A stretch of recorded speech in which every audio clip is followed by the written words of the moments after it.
first speech, take 4, 9/11 address to the nation, George W. Bush. Good evening. Today, our fellow citizens, our way of life, our very freedom came under attack in a series of deliberate and deadly terrorist acts. The victims were in airplanes or in their offices, secretaries, businessmen and women, military and federal workers, moms and dads, friends and neighbors. Thousands of lives were suddenly ended by evil. Despicable acts of terror. The pictures of airplanes flying into buildings, fires burning, huge structures collapsing have filled us with disbelief, terrible sadness, and a quiet, under-yielding anger. These acts of mass murder were intended to frighten our nation into chaos and retreat, but they have failed. Our country is strong. A great people has been moved to defend a great nation. Terrorist attacks can shake the foundations of our biggest buildings, but they cannot touch the foundation of America. These acts shatter steel, but they cannot dent the steel of American resolve. America was targeted for attack because we're the biggest beacon for freedom and opportunity in the world. And no one will keep that light from shining. Today our nation saw evil, the very worst of human nature, and we will respond with the best of America, with the daring of our rescue workers, with the caring for strangers and neighbors who came to give blood and to help in any way they could.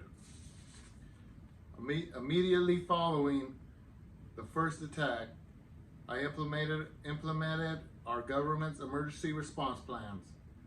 Our military is powerful and it's prepared.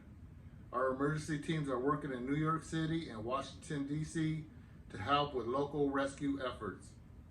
Our first priority is to get help to those who have been injured and to take every precaution to protect our citizens at home and around the world from further attacks. The functions of our government will continue without interruption.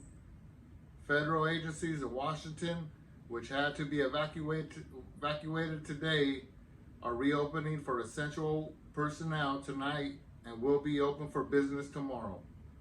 Our financial institutions remain strong, and the American economy will be open for business as well. The search is underway for those who were behind these evil attacks. I have directed the full resources of our intelligence and law enforcement communities to find those responsible and to bring them to justice. We will make no distinction between the terrorists who committed these acts and those who harbor them. I appreciate so very much the members of Congress who have joined me in strongly condemning these attacks. On behalf of the American people, I thank the many world leaders who have called to offer their condolences and assistance. America and our friends and allies join with all those who want peace and security in the world. And we stand together to win the war against terrorism. Tonight, I ask for prayers. I ask for your prayers for all those who grieve, for the children whose worlds have been shattered, for all those sense of safety and security have been threatened. And I pray they will be comforted by a power greater than all of us, spoken through the ages in Psalms 23. Even though I walk through the valley of the shadow of death, I fear no evil, for you are with me. This is a day when all Americans from every walk of life unite in our resolve for justice and peace. America has stood down enemies before, and we will do so this time. None of us will ever forget this day. Yet we go forward to defend freedom and all that is good and just in the world. Thank you. Good night, and God bless America.